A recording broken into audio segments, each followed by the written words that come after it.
Halo warga intelektual sekalian, wah gila gila gila gila. Sangat mengerikan sekali ya, hukum yang ada di Konoha. Hukum tajam ke minoritas, tumpul ke mayoritas. Itu hukum dalam beragama kalau saya perhatikan di Konoha. Hukum sangat tumpul sekali bagi yang seiman, bagi yang beda iman sangat tajam sekali. Nah yang jadi pertanyaan, mana yang lebih parah, kasus daripada Pak Deddy Murtadin ini atau Ustaz Abdul Somad? Mana yang paling layak dihukum? Jadi seperti yang kita ketahui bersama bahwa Pak Deddy Murtadin ini atau pendeta Murtadin ini divonis 2 tahun. Nah yang jadi pertanyaan, mana yang paling parah, Ustaz Abdul Somad atau Pak Deddy ini? Kemudian kalau saya perhatikan itu di Konoha ya, kenapa kalau misalnya ada orang yang murtad, lalu jadi pendeta, lalu jadi penginjil, ya memberitakan firman Tuhan misalnya. Kenapa biasanya orang-orang seperti ini selalu diincar di Konoha? Kenapa? Apa alasannya? Zaman dulu ada seorang murtadin juga ya, murtadin bernama Yusuf Roni gitu ya. Kemudian ada yang dari Solo ya, zaman dulu ada itu ya dari Solo. Saya lupa namanya. Sampai di bun-bun guys, bayangkan sampai di bun-bun, diburu. Kenapa bisa seperti itu? Apa alasannya? Jadi ada semacam kejanggalan besar di sini. Mohon maaf bagi teman-teman Muslim, teman-teman Kristen, saya tidak berpihak pada siapapun di sini ya. Saya nyari solusi gitu. Mari kita cari solusi bersama gitu. Saya tidak memojokkan siapapun di sini ya, disclaimer on ya. Sepertinya ada yang salah dengan pemahaman kita dalam beragama selama ini. Kalau ada orang yang pindah agama, kita biasanya nggak suka gitu ya. Kalau ada orang yang pindah agama ke agama kita, kita seneng. Kalau beda agama dengan kita nggak seneng. Nggak semuanya tapi disclaimer on. Tapi ada banyak orang seperti itu. Kenapa hal ini bisa terjadi? Kenapa orang-orang di negara maju berpikirnya beda gitu? Kenapa di negara yang tidak maju seperti Konoha berpikirnya beda banget gitu dengan negara maju? Jadi di video ini saya akan bahas dari sudut pandang orang-orang yang tinggal di negara maju. Saya tidak berpihak pada siapapun dan saya tidak mengintervensi hukum di sini ya. Saya hanya melihat dari berbagai sudut pandang. Nah, yang jadi pertanyaan, mana yang lebih parah? Kasus daripada Pak Deddy ini atau kasus daripada Ustaz Abdul Somad? Langsung saja kita ke pembahasannya. Mari kita kenyap.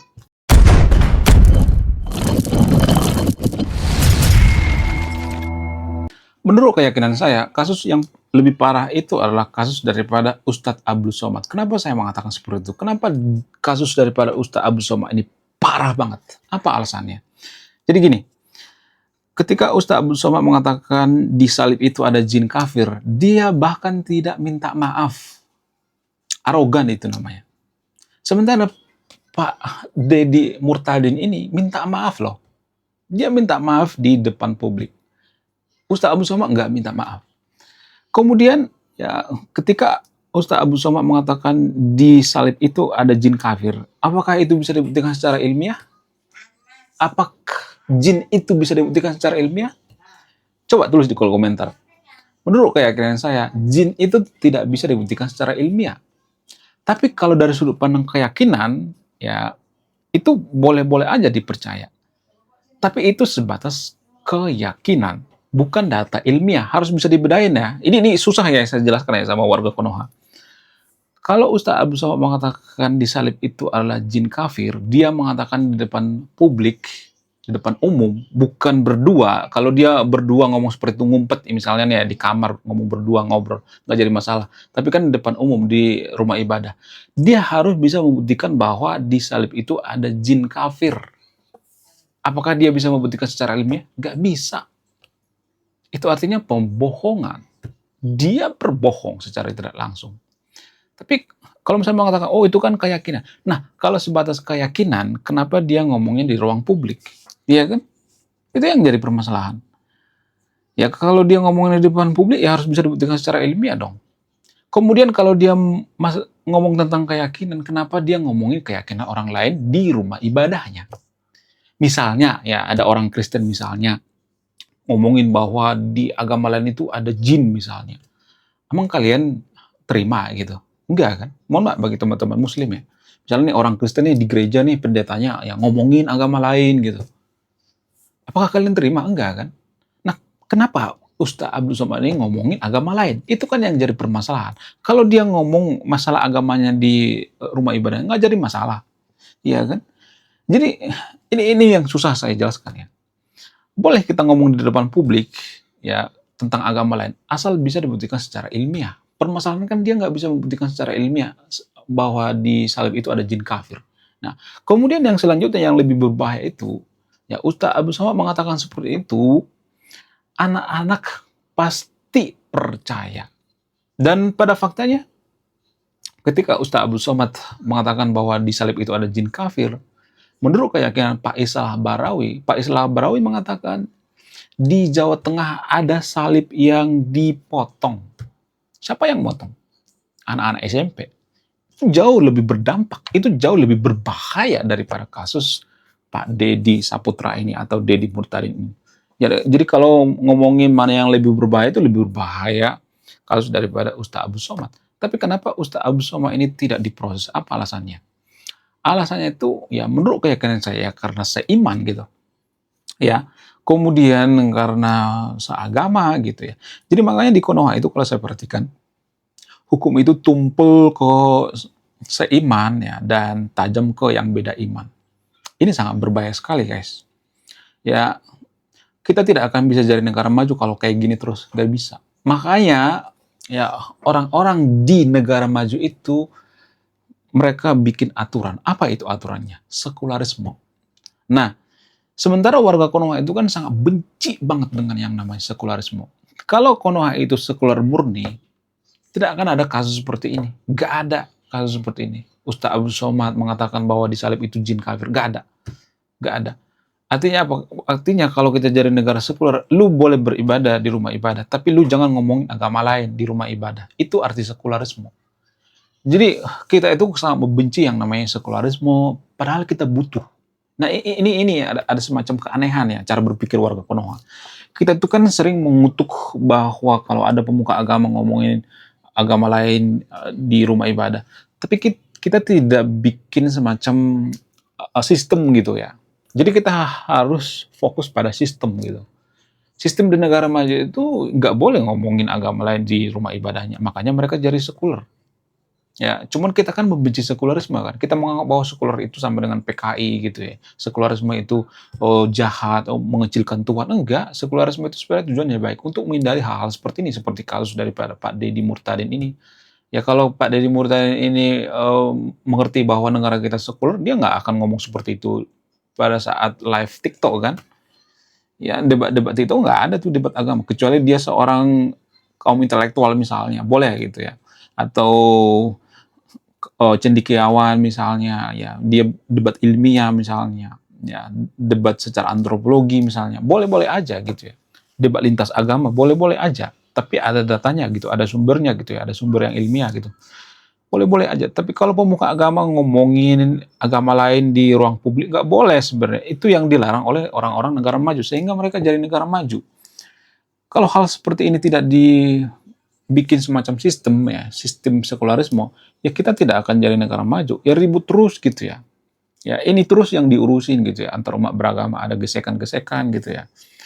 Ya, pendeta Murtadin ini pasti banyak didukung umat Kristen dan mereka juga diam-diam sakit hati gitu ya, walaupun orang Kristen mengatakan oh nggak apa-apa kok ya kita kan saling mengasihi ya, tapi nggak semuanya seperti itu, ada juga yang sakit hati gitu. Jadi ada semacam dendam, menumpuk dendam gitu ya, menumpuk dendam. Makanya negara maju itu dibikin aturan sekularisme. Tapi kan kita kan nggak sampai pemikiran sampai ke sejauh itu gitu ya. Kita berpikir orang sekuler itu orang jahat ya, PKI lah gitu ya, ateis lah gitu. Nggak seperti itu ya. Jadi ya gini guys, orang-orang negara maju itu kan berpikirnya maju ya. Sehingga mereka menciptakan sistem sekularisme. Ya kalau sekularisme itu nggak bagus, ngapain dipakai oleh negara maju ya kan? Justru karena mereka tahu bahwa sekularisme itu baik untuk mencegah yang namanya kasus-kasus seperti ini ya, kasus intoleransi ya. Jadi sekularisme itu dibuat supaya jangan ada ya semacam ada kewenangan bagi agama tertentu gitu ya. Ada privilege gitu ya bagi agama tertentu. Ya. Kemudian ya selain itu ya kalau saya perhatikan ternyata walaupun pendeta Deddy Murtadin ini di penjara, menurut keyakinan saya, dia tidak mungkin pindah ke agama sebelumnya. Nggak mungkin. Karena sudah banyak kasus guys, seperti Yusuf Roni, ya, kemudian dulu ada Murtadin yang di Bun-Bun di Jawa Tengah gitu. Apakah keluarganya balik lagi? Enggak. Jadi jangan berpikir kalau ada misalnya seseorang yang membunuh gitu ya. Kok membunuh sih? Cek. Jadi kalau misalnya ada seseorang itu yang sudah murtad atau mualaf, jangan dipersulit, itu keputusan pribadinya gitu. Nggak bakalan bisa dipaksa. Semakin dipaksa, dia semakin cinta dengan agama yang dia pilih. Itu anehnya guys, ya aneh banget sebenarnya. Kita pindah agama itu karena kita jatuh cinta kan terhadap agama yang kita anut itu kan. Itu yang jadi permasalahannya. Sama seperti orang jatuh cinta. Orang yang jatuh cinta itu kan nggak rasional ya. Orang yang pindah agama juga nggak rasional kok. Kalau misalnya mengatakan, oh saya pindah agama ke sini oh, karena ini lebih bagus, lebih mantap dan sebagainya. Itu dari sudut pandang keyakinan. Ya, kalau misalnya mengatakan, oh gue murtad ya karena ajaran Yesus itu bagus ya, saya saja nggak jadi masalah ya, rasional dan sebagainya. Tapi percayalah, orang yang mualaf juga mengatakan hal yang sama. Ya, agama Islam itu agama baik, agama yang rahmatin alamin, agama yang sempurna dan sebagainya. Mereka akan muji-muji. Jadi orang yang pindah agama itu tidak rasional. Karena apa? Karena agama itu bukan rasional. Agama itu kan keyakinan. Cuma masalahnya ya ini susah saya jelaskan sama warga Konoha. Susah banget ya. Gini, kalau saya mengatakan bahwa agama itu adalah keyakinan, maka akan banyak warga Konoha yang nggak terima gitu. Ya, sebagian ada yang terima, tapi kalau saya mendefinisikan keyakinan, saya akan dibenci gitu. Apa definisi keyakinan? Menurut data dari, ya lagi-lagi kita bicara by data ya, saya tidak asal mangap ya. Menurut data dari Kamus Cambridge, keyakinan itu ya, kita mempercayai suatu hal yang itu benar, walaupun tidak terbukti secara ilmiah dan secara langsung. Ya, ingat ya, garis bawah ya, tidak terbukti secara ilmiah dan secara langsung. Itu definisi keyakinan. Artinya, ya kita pindah ke agama Kristen kayak mau agama Islam kayak, ya kita pindah itu bukan karena pemikiran rasional, bukan karena pemikiran masuk akal, bukan. Tapi karena irasional. Ada orang pindah karena bermimpi, kan nggak masuk akal itu sebenarnya kan. Jadi jarang-jarang orang pindah agama itu karena faktor ilmiah dan sebagainya. Jarang banget ya. Itu sangat jarang banget. Ya orang pindah agama itu ya karena pernikahan, itu yang paling banyak. Ya seperti komedian Temon gitu ya. Dia pernah mualaf ya, tapi balik lagi kan. Yang baru-baru ini viral ya. Nanti saya akan bahas di next video ya. Jadi pada faktanya seperti ini jarang banget kita terima ya. Susah banget kita terima bahwa agama itu adalah keyakinan. Keyakinan itu adalah, atau definisi keyakinan itu kita menganggap bahwa suatu hal itu benar walaupun tidak terbukti secara ilmiah atau secara langsung. Itu yang jadi permasalahan. Ya, tapi kalau saya ngomong seperti ini nanti pasti banyak yang kejang-kejang ya. Ya terserah mau pindah ke agama Kristen kayak agama Islam kayak nggak jadi masalah. Saya sudah berada di titik dimana ya bodoh amat mau pindah agama kayak mau nggak bodoh amat. Asal ya ini nih ya, mohon maaf bagi yang asal jangan pernah ya mengatakan saya pindah agama itu karena ilmiah gitu. Nggak ada, agama itu nggak ilmiah. Ya kalaupun ada yang ilmiah ya paling 0,sekian% gitu, nggak ada. Ya logika ada mungkin 10% gitu ya.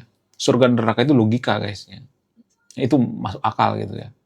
Tapi apakah ya misalnya nih ya Nabi membelah lautan itu bisa dibuktikan secara ilmiah atau tidak? Saya cuma bertanya ya. Ya, apakah mujizat itu bisa dibuktikan secara ilmiah? Itu yang jadi permasalahan. Ya kita harus jujur dong mengakui ya. Dari sudut pandang keilmuan gitu. Jangan cherry picking gitu ya. Warga Konoha itu kan kalau sudah tidak sesuai dengan yang dipikirannya, mereka akan mengatakan, oh kamu sesat, oh kamu itu sudah sesat gitu ya. Jadi kita itu memilah-milih informasi yang pengen kita dengar gitu. Itu tuh otaknya beku jadinya ya. Dia tidak pernah melihat dari berbagai sudut pandang gitu. Jadi kita harus melihat dari sudut pandang. Dari sudut pandang orang-orang negara maju ya seperti itu guys. Ya, jadi nggak ada orang itu pindah agama karena alasan rasional, nggak ada itu. biasanya alasan-alasan yang irasional gitu ya. Jadi kalau kita pindah agama, ya please lah, jangan menjadikan agama sebelumnya gitu ya. Kemudian begitu juga sebaliknya, kalau ada yang murtad atau mualaf gitu, jangan menjadikan fokus pada agama yang baru gitu ya. Itu yang jadi permasalahan. Ya.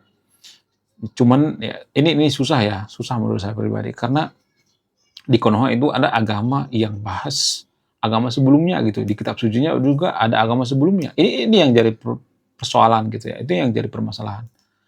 Ya, menurut kalian gimana? Coba tulis komentar ya. Belum kita lanjut. Jadi guys, kemarin ada yang nanya, lu apa sih kontribusinya bagi negara ini? Kontribusi saya ini guys ya, nulis buku judulnya Budi Tanpa Pekerti. Ini temanya bahas tentang agama. Kemudian sama lupa, kisah dalam buku ini ada seorang kiai bingung memilih antara mau menyelamatkan hutan atau menyelamatkan 1000 anak yatim. Link pembeliannya ada di pin komentar video ini. Jadi endingnya apa ya? Saya penasaran ini. Saya jadi penasaran ini isinya apa. Beli juga beli. Link pembeliannya ada di pin komentar video ini. Oke guys, sekian video ini. Terima kasih banyak memahami. Saya warga intelektual, salam rasional.